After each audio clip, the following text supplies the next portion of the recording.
Hi everyone, the Magic Treehouse book I have today is book number 13 called Vacation Under the Volcano. Let's get started. Chapter 1, A Secret Code. Jack reached into his drawer and took out his secret library card. He held the thin piece of wood and ran his finger over the shimmering letters. M.L. Master Librarian, he whispered. Jack couldn't believe that he and his sister Annie were finally master librarians. He wondered if she should pack the secret card to take on vacation. His family was about to leave for a week in the mountains. Just then Annie stuck her head into Jack's room. "Want to check the woods?" she asked. Every morning they looked in the Far Creek woods to see if Morgan Le Fay and her magic treehouse had returned. "We can't," said Jack. "We're leaving soon." "But what if Morgan's there?" said Annie. "What if she's waiting for us?" "Okay," said Jack. "Let's look fast." He grabbed his backpack. He threw in his notebook, his pencil, and his secret library card. Then he followed Annie downstairs. "We'll be back soon," Annie called. "Don't go far," their dad called. "We're leaving in 20 minutes. "Don't worry, we'll be back in 10, said Annie. Right, thought Jack. 5 minutes to the woods and 5 minutes back. Even if Morgan sent them on a new adventure, they would return at exactly the same time that they left. Jack and Annie ran out their front door. In the bright morning sunshine, they hurried across their lawn and down the street. "I had a nightmare last night," said Annie. "What was it?" said Jack. "I dreamed fires were burning," said Annie. "Everything was smoky and dark and the ground was shaking. Do you think it was a warning?" "Nah," said Jack. "Nightmares never come true." They left the sidewalk and headed into the Frog Creek woods. The woods were quiet and peaceful. They walked between sunlit trees until they came to the tallest oak tree in the woods. "Yay!" said Annie. There it was, the magic tree house, and Morgan Le Fay was waving from the window. "Hail, Master Librarian," she said. Jack and Annie bowed playfully. "At your service," said Annie. "Then come on up," said Morgan. They grabbed the rope ladder and started up. When they climbed inside the treehouse, they found Morgan holding a book and a piece of paper. "I have an important mission for you," she said. "Are you ready?" "Yes," they both answered. Jack's heart pounded. Ever since Morgan had made them master librarians, he had been longing for their first mission. "You know, I collect books for Camelot's library," said Morgan. Annie and Jack nodded. "Well, there have been many great libraries lost in history," said Morgan, "and with them we have lost many wonderful stories." "That's sad," said Annie. "It is," said Morgan, "but luckily, with the help of the treehouse and you two master librarians, some of those stories can be saved, such as this one." Morgan showed them the piece of paper. There was a strange writing on it. "Vi fortissimo in mundo." "Is that a secret code?" said Jack. Morgan smiled. "In a way. Actually, it's the title of a lost story. It's written in Latin, the language of the ancient Romans of Italy." "Ancient Romans?" said Jack. He loved anything to do with ancient Romans. "Yes," said Morgan. "This story was in a library in a Roman town. I need you to get it before the library becomes lost forever." "No problem," said Annie. "Do you have your secret library cards?" asked Morgan. "Yes," said Jack. "Good. Do not lose them. The right people will know what they mean," said Morgan. "And as usual, here is a book to help you." Morgan handed Jack a book called Life in Roman Times. The cover showed a Roman town with people wearing tunics and sandals. "That looks great," said Jack. "And take this, the name of the story I need," said Morgan. She handed the piece of paper to Jack, and he put it in his pack. "Remember," said Morgan, "your research book will guide you. But remember, in your darkest hour, only the ancient story can save you. But first you must find it." Annie and Jack nodded. "Go now," said Morgan softly, "and don't forget what I just told you." "Thanks," said Jack. He pointed at the cover of the book on Roman times. "I wish we could go there," he said. The wind started to blow. "I almost forgot. I'm going to help you blend in," Morgan shouted above the wind. "What do you mean?" shouted Jack. Before Morgan could answer, the treehouse started to spin. It spun faster and faster. Then everything was still, absolutely still. "Oh, cool," whispered Annie. "Look at us." Chapter 2. The end is near. Jack opened his eyes. He pushed his glasses into place. Morgan was gone, and so were Jack's jeans, t-shirt, sneakers, and backpack. Instead, he had on a white tunic with a belt, sandals that laced up, and a leather bag. He looked at Annie. She was dressed the same way. Morgan had made them look just like kids in the ancient Roman town. "I guess this is what Morgan meant," she said to Jack, when she said she'd help us blend in. "I feel like Cinderella," said Annie. "I like these clothes." "Yeah," said Jack, although he felt a little as if he was wearing a dress. Annie looked out the window. "It's pretty here," she said. Jack looked with her. They had landed in a grove of trees. On one side of the grove rose a gentle-looking mountain. On the other, a town sparkled in the sunlight. I wonder where we are, said Jack. He opened the book about Roman times, and he read out loud. Almost 2,000 years ago, on August 24th, AD 79, the seaside town of Pompeii was a typical Roman town. Many Romans went there on their vacation. They built large houses called villas and planted groves of olive trees along the slopes of a mountain called Mount Vesuvius. And he kept looking out the window. As Jack pulled out his notebook and pencil, he wrote, Vacation in Pompeii, August 24th, AD 79, houses called villas. Jack looked out the window again. It does look like a nice place to go on vacation, he said. We must have landed in one of the olive groves, said Annie. Yeah, and that town must be Pompeii, said Jack. He looked at the opposite direction. And that mountain must be Mount Vesuvius. Annie shivered. That name sounds scary. Really? Said Jack. Not to me. He looked down at his notes. Hey, did you feel that? Said Annie. What? Jack looked up. The ground shook. I heard it rumble too, said Annie. Jack frowned. I think you're just dreaming again, he said. No, I wasn't, said Annie. Something feels wrong about this place. I really think we should go home now. Are you nuts? Said Jack. We have to find the lost story for Morgan. Besides, I've always wanted to see a Roman town. He threw his notebook and the Roman book into his leather bag. Then he went down the rope ladder. Come on, he called when he stepped on the ground. Annie just stared down at him.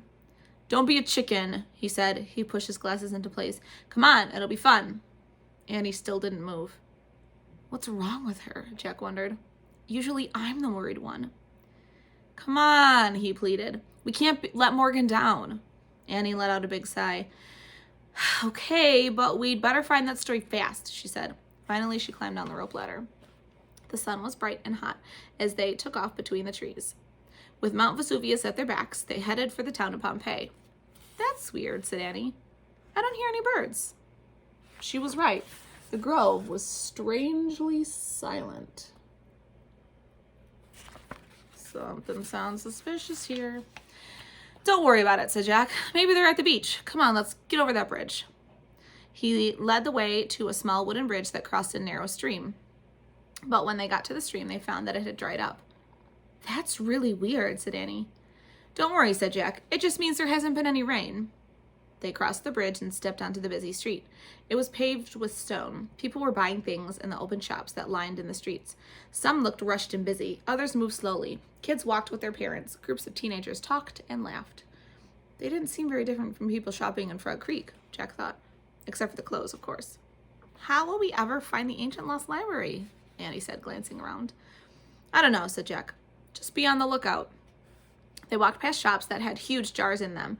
When Jack looked closely, he saw that they were filled with grain, dried fruit, and olives. Meat hung from the ceilings of some of the stores. They passed a noisy tavern where people were eating and drinking. A young man played a stringed instrument. See, there's nothing to worry about, said Jack. This place isn't all that different from our time. It's not that, Annie said with a worried look. See, there's a barber shop and a shoe shop, said Jack, pointing.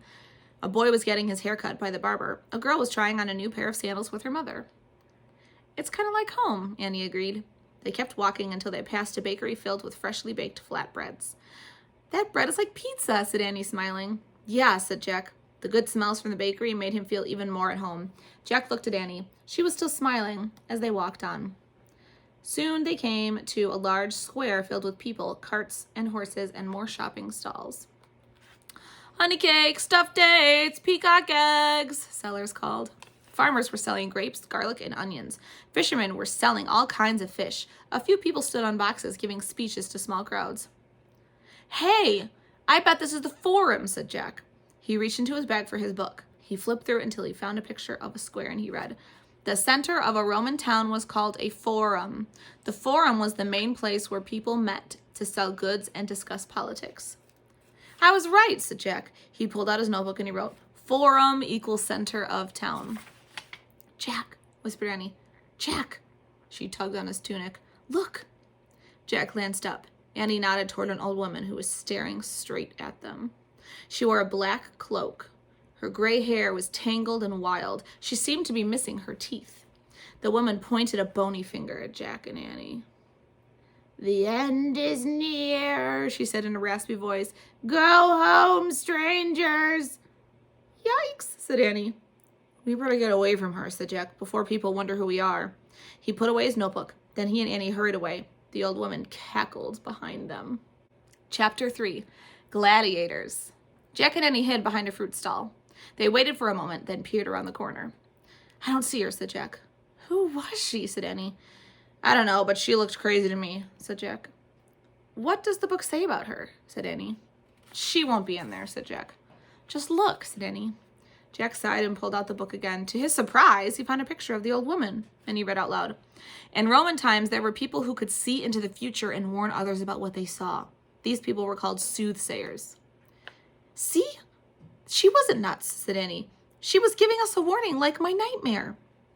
Don't pay attention to that stuff, said Jack. Soothsayers are from olden times. People from our time don't believe in them. Well, I do, said Annie. I'm sure something bad is about to happen. Jack sighed. Come on, we have to keep going. We have to find the lost library. Then we'll leave at the door. Or then we'll leave at once. We better, said Annie. They left the fruit stand and kept walking through the forum. Soon they came to a large building. Crowds were streaming in and out of it. Is that the library, said Annie. Let's look, said Jack. He looked in the Roman book and he found a picture of the building and he read out loud. Most people in Pompeii did not have a bathtub at home, so they went daily to the public baths. Not only did people wash at the baths, but they also swam, played sports, and visited with their friends. That sounds like going to the pool, said Annie. But it's not a library. Let's keep walking. They kept walking until soon they came to a fancy building with large columns. Is that the library, said Annie? Jack found the picture of the building and he read. The people of Pompeii believed that many gods and goddesses ruled the world. This is the temple of Jupiter, their chief god. In this temple, they prayed to Jupiter and offered him gifts. Today, we call the stories about Jupiter and other gods and goddesses myths.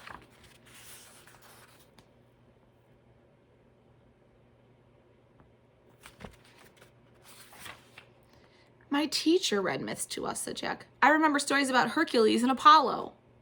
Yeah, my teacher read them too, said Annie. I like stories about Venus and Medusa. Hey, maybe the story we're looking for is a myth, said Jack. Right, said Annie. Come on, hurry, let's keep looking. They left the forum and turned into a wide street. Jack gasped. In front of them was an incredible sight. Tall warriors with huge muscles were walking in a line. They wore fancy helmets and carried heavy shields. Soldiers, thought Jack. Then he saw the warriors' feet. They were chained together, and guards walked with them. Gladiators, he whispered. Chapter 4. Scary Things. Jack pulled out his book and found a picture of the strong men, and he read, Gladiators were slaves or criminals who fought in the amphitheater. They were forced to fight each other or wild animals like lions or bears. The people of Pompeii thought a gladiator fight was great fun. That's not fun, said Annie. No wonder why I think it's weird here. No kidding, said Jack. That's not like our time at all. Jack and Annie watched as the guards led the gladiators away. They went toward a building that looked like an outdoor stadium. That must be the amphitheater, said Jack. Let's go check it out. Oh, all right, but it's not the library, said Annie. He and Annie started up the street toward the amphitheater. A large crowd had gathered near the entrance. Men and women cheered as the gladiators marched inside. Jack and Annie started to follow them, but a guard held up his spear. No children allowed, he said stiffly. Run along now. Yes, run along, run for your lives, came a raspy, hissing voice. Jack and Annie whirled around. It was the soothsayer. She was waving her bony finger at them. Oh no, her again, said Jack. Let's get away from here. And he started to take off. Wait, said Annie. I want to talk to her. Are you crazy? Said Jack. Before he could stop her, Annie ran up to the soothsayer. Jack watched from a distance as the woman and Annie talked. Jack, come here quick, said Annie. Oh, brother, said Jack. He sighed and he went over to Annie and the soothsayer. Tell him, said Annie. The woman fixed her gaze on Jack. All the streams of Pompeii have dried up, she said. Remember the stream near the olive grove, said Annie. So what, said Jack. Maybe they just need rain. No, said Annie. There are more scary things. Tell him. All the birds have flown away, said the soothsayer. Jack just stared at her. She said that all the rats left too, said Annie, and the cows are making strange noises. But why, said Jack. The sea is boiling hot, the old woman said, and the ground shakes and speaks. See, I told you, Annie said to Jack. But why are these things happening, said Jack. Because the end is near, the woman said hoarsely.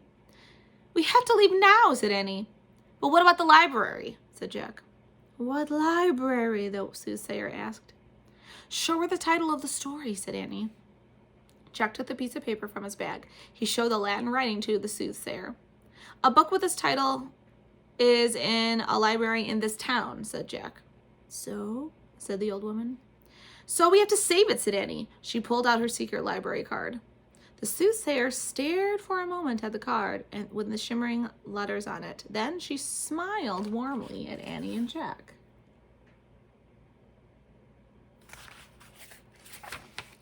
Yes, I understand now, she said. The only library I know is in the house of Brutus. She pointed to a large villa at the end of the street. Look there, quickly. Will Brutus mind, said Jack. Brutus and his household are all in Rome, the soothsayer said. That is merely their vacation villa. But we can't just go in and take something of theirs, said Jack. The old woman shook her head sadly. After today, there will be nothing left in Pompeii, she said. Nothing at all. Jack felt a chill go down his spine. Go and get what you came here for, said the soothsayer. Then leave at once. Thanks, said Jack. He grabbed Annie's hand. Come on. Thanks, said Annie to the old woman. You should leave too. Then Annie and Jack started running to the vacation villa. They ran as fast as they could. Chapter 5. Books? Books? Jack and Annie ran up to the front entrance of the villa. Jack pushed the door open. Go in, hurry, said Annie. They slipped into the main hall. Hello, Annie called. There was no answer. The place seemed empty. The main hall had a large opening on the ceiling.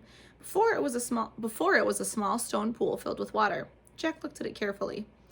Oh, I bet rain comes through the hole, said Jack. And then it lands in that pool so they can use it for their water. He started to take out his notebook to make a note. There is no time, Jack, said Annie. We have to look in all the rooms for books. Okay, calm down, said Jack. He put away his notebook and followed Annie. Books, books, Annie said, peeking into each room. She moved to the next room. Books. Then she moved to the next. Jack trailed behind her. Even though she had already checked the rooms, he took a quick peek in each of them. He wanted to see what a house in Roman times looked like. He'd write notes later. The first two rooms had wooden beds. The walls had pictures painted on them. The floors were covered with tiny pieces of colored stone. The third room had a low table with silver dishes on it. The 3 sloping couches were placed around the table.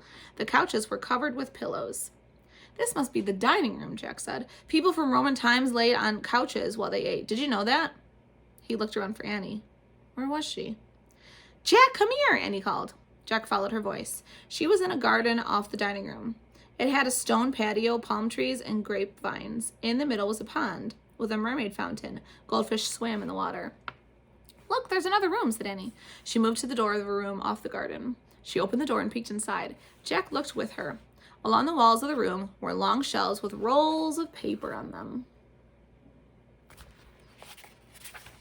Rats, said Annie. No books. She closed the door. No books in this whole villa. Let's get out of here. Just a minute, said Jack. I have an idea. He pulled out his book of Roman times, and he found a section called Writing. He read, Romans used pens made of small reeds. Their ink came partly from the black ink of octopuses. They wrote their books on scrolls of papyrus paper. Aha, said Jack. That's a library of scrolls.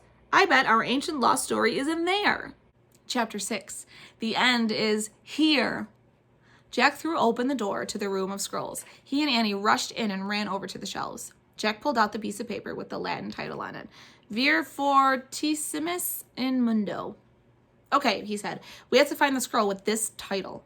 They began frantically unrolling the scrolls. One by one, they were all handwritten in Latin. Here it is, said Annie. She held up a scroll. The words at the top matched the ones on the paper. Yay, said Jack. I wish I could read Latin so we could find out what the story is. Don't think about it now, said Annie. Let's go. Annie handed the scroll to Jack, then started out of the room. Come on, she said. Bring it. I just want to check and see what the story's about, said Jack. He put the scroll in the leather bag. Then he flipped through the book on Roman times, looking for a picture of the ancient scroll. In the middle of the book, he found a picture of a volcano erupting over a town. Under the picture was written, "For 800 years, Mount Vesuvius was a peaceful mountain rising above the town of Pompeii. Then, at noon on August 24th, AD 79, it erupted into a deadly volcano." "Oh no," whispered Jack. "August 24th, AD 79? That's today. Oh man, what time is it?" He looked around wildly. "Annie!" She was gone again. "Annie!" Jack grabbed the leather bag. Then, clutching the book, he tore out of the scroll room. "Annie!" he called. "What?" Annie appeared at the door to the dining room. Volcano!" Jack stuttered. "What?" "It's coming! A volcano at noon!" Annie gasped. "What time is it?" said Jack. "So that's what the soothsayer meant," said Annie. "The end is near." "What time is it?" Jack asked again. He looked around the garden. He saw something near the mermaid fountain. "A sundial," he said. "That's how Romans told time." Jack and Annie raced to the sundial. "What time does it say?" said Annie. "I don't know," said Jack. His hand shook as he turned the pages of the book. He stopped on a picture of a sundial. It showed examples of different times. Jack looked back and forth from the page to the real sundial in the garden.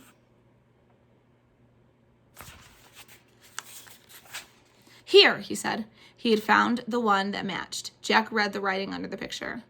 "The shadow on the sundial can hardly be seen at noon." "Oh man," he whispered. He looked at Annie. "The end isn't near. The end is here." Just then, he heard a terrible blast. It was the loudest sound he had ever heard. Chapter 7. The sky is falling. The next thing Jack knew, he was lying on the stone patio. The patio stones were trembling.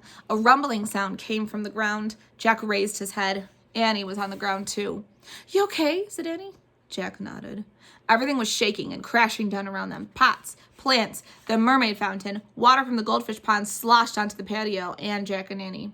They both jumped up just as the roof tiles began falling to the ground. "We better get inside," said Jack. He grabbed his leather bag. Then he and Annie stumbled into the scroll library. Giant cracks split the stone floor as Jack and Annie ran to a window and looked out. Glowing rocks were bursting through the sky above Mount Vesuvius. The whole top of the mountain had blown off. "What's happening?" said Annie. "I'll check," said Jack. He pulled out the Roman book. He read aloud from the section about the volcano. When a volcano erupts, hot, melted rock called magma is pushed to the surface of the earth. Once it gets outside the volcano, it is called lava. "Lava! That's like burning mud," said Jack. "It covers everything," said Annie. Jack kept reading. There was no running lava from Mount Vesuvius. The magma from the volcano cooled so fast that it froze into small grayish-white rocks called pumice. A pumice rock is very light and has holes like a sponge. "Well, that doesn't sound too bad," said Annie. "Wait, there's more," said Jack. A great cloud of pumice, ash, and burning rock shot miles into the air. When it rained down on Pompeii, it completely buried the town. "Oh man," said Jack. "This is a major disaster." "It's getting dark," said Annie. Jack looked out again. A thick black cloud was spreading over the earth like an umbrella. The sun vanished as the sky turned smoky gray. "That must be the cloud of pumice and ash," said Jack. Just then, the ground trembled again. Chunks of plaster from the ceiling fell on the scrolls. "We have to get out of here," said Annie. They ran from the scroll library into the garden. Ash and pumice began to fall. "We have to cover our heads," said Jack. They hurried from the garden into the dining room. "Look, pillows," said Annie. "Let's put them on our heads." They hurried to the couches beside the table and each grabbed a pillow. "Tie it around your head with your belt," said Jack. They both pulled off their belts from around their tunics. Then they tied on the pillows like giant hats. A chunk of ceiling crashed down near them. "Let's get out of here," said Jack. They stepped over pieces of fallen roof tiles and ran into the main hall. They pushed open the front door. A blast of heat and dust nearly knocked them over. And when they stepped outside, pumice rained down on their pillow hats. "Run!" cried Annie. They ran from the vacation villa onto the dark, burning streets. Oh my goodness. Chapter 8. Nightmare at Noon. In the distance, fire burst from Mount Vesuvius. Burning rocks and fiery ash fell down from the sky. The hot, dusty air smelled like rotten eggs as Jack and Annie rushed down the street. In the forum, everyone, shoppers, soldiers, gladiators, fruit sellers, was running in every direction. Stalls had collapsed. Carts were sliding. Jack froze. He didn't know where to go.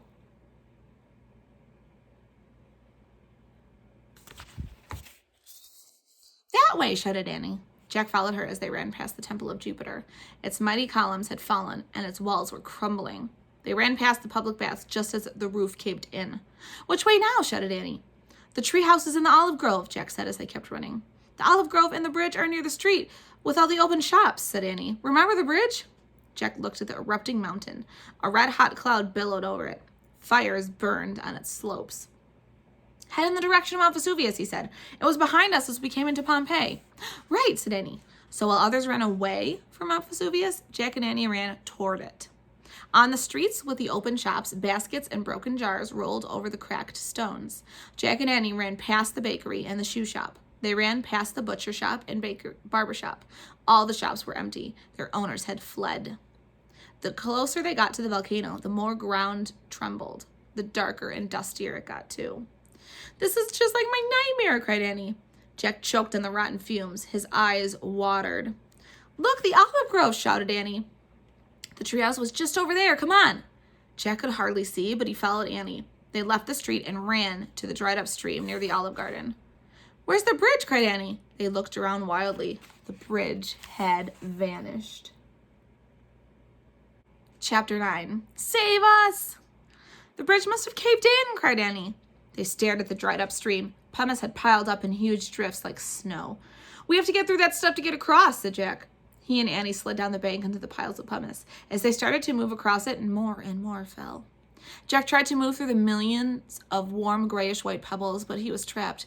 I'm stuck, cried Annie. Me too, said Jack. Remember what Morgan said? Cried Annie. At that moment, Jack couldn't remember anything. He was too tired and dazed. In your darkest hour, only the ancient story can save you, cried Annie. Where's your bag? Jack lifted his bag into the air, above the sea of pumice. Annie grabbed it and pulled out the ancient scroll.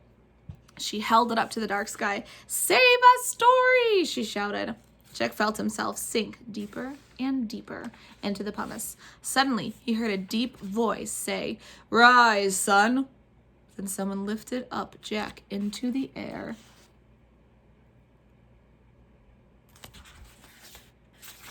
A great flash of fire lit the dusty darkness. In the red light, Jack saw the biggest, strongest man he had ever seen in his life. The man looked like a gladiator, but even bigger than the ones he had seen earlier. He held Jack with one hand and Annie with the other. He placed them both in the other bank of the stream. Run, the giant gladiator boomed, before it is too late. Jack and Annie didn't stop to ask any questions. Together, they charged through the olive grove. They jumped over the fallen branches. They leaped over the great cracks in the earth. Finally, they came to the treehouse with the magic tree. They came to the tree with the magic treehouse. They grabbed the rope ladder and scrambled up to the treehouse. Where's the Pennsylvania book? Jack shouted. He was too blinded by ash and dust to find the book that always took them home. I got it, cried Annie. I wish we could go there. Jack felt the treehouse start to spin. It spun faster and faster. Then everything was still. Absolutely, wonderfully, peacefully still. Chapter 10. A simple explanation. Jack didn't move. He'd never been so tired in all his life. Breathe, said Annie. Jack gulped in cool, clean air. He opened his eyes. He couldn't see a thing. Take off your glasses, said Annie. They're filthy. Jack took off his glasses. The first thing he saw was his backpack. The white tunics and lace-up sandals were gone. So were their pillow hats and the leather bag. Jack let out a long, deep breath. As he cleaned his glasses and on his shirt, a voice came from behind him. I'm very glad to see you safe and sound. Morgan Le Fay stood in the corner of the treehouse. She looked as lovely and mysterious as ever. Happy to be home? She asked. Jack nodded. The sound of the erupting volcano still echoed in his ears. It was pretty scary, he said. I know, but you were truly brave, said Morgan. You witnessed a famous event in history. Nowadays, scientists study the remains of Pompeii to find out more about Roman times. I feel bad for all those people, said Annie. Yes, said Morgan, but most of the people of Pompeii did escape. The city wasn't completely buried by ash until the next day. We were almost trapped, said Annie, but we asked the ancient story to save us, and then a huge gladiator came and helped us. Jack reached into his backpack. He breathed a sigh of relief. The scroll was still there. He took it out. It was covered with dust and ash. Here's the story, said Jack. He handed it to Morgan. I am deeply grateful, she said softly. You risked everything to bring this to me. I can never thank you enough. Don't worry about it, said Jack. He didn't want Morgan to know how scared he had been. Yeah, no problem, said Annie. Morgan smiled. You are an amazing master librarian, she said. Do you think you're up to rescuing another ancient story? Yeah, said Annie.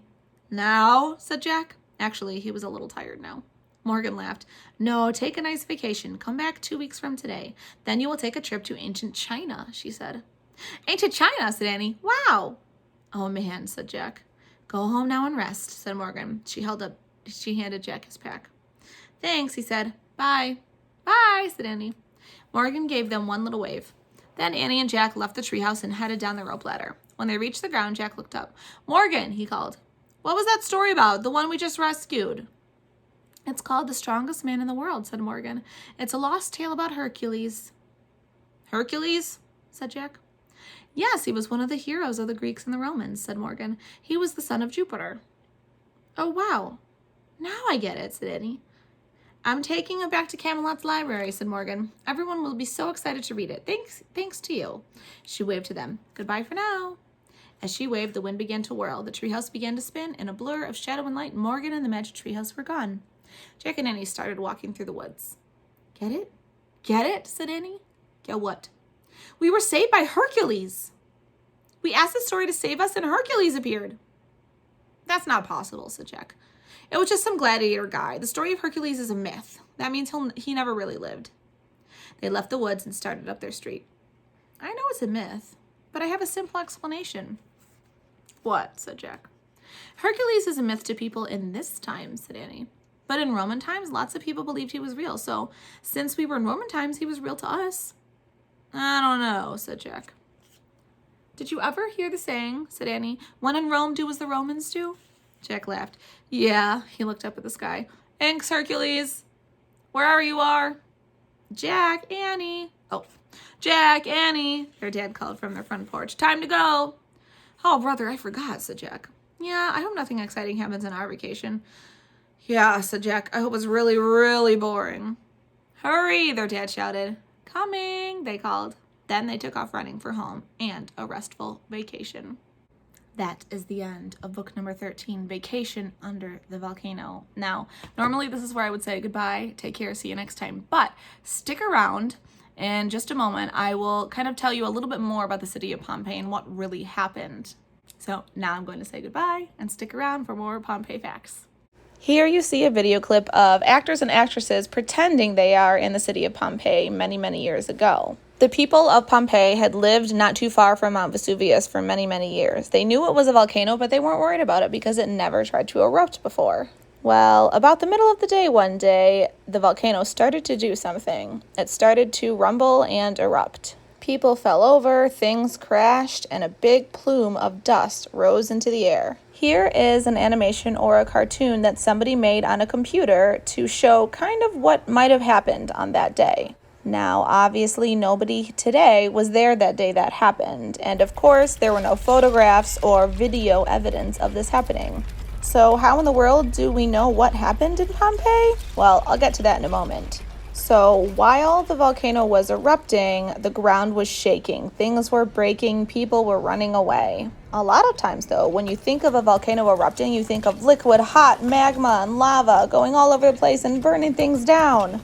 But with Mount Vesuvius, what actually happened was so much ash and pumice stones were shot into the air, it started raining down like snow, but not a little bit, a lot. Billions and billions of tons of ash and rock fell down like rain onto the city. It buried the town. Ash was in every nook and cranny, and it stayed buried for a long time. Nobody even knew that Pompeii even existed until one day when some people discovered it underneath the ground. Now, because the entire town was buried in pretty much just one day, everything was perfectly preserved. It's almost like the town was frozen. As the archaeologists dug, they found perfectly preserved barbershops, bakeries, public baths. Paintings were still on the walls, plates were still on shelves, the floors looked pretty good. Beautiful tile was still shown, carvings, statues were still there. So by scientists getting together, the ones who know all about volcanoes and the scientists that know all about ancient Rome, they put together what they thought happened on that day that Mount Vesuvius erupted. And here you see one of the public baths where people would go to clean themselves. So pretty cool, huh? History is pretty amazing. Well, thank you for sticking around and learning a little bit more about what happened in our past. Thanks for listening, and I'll see you next time. Bye.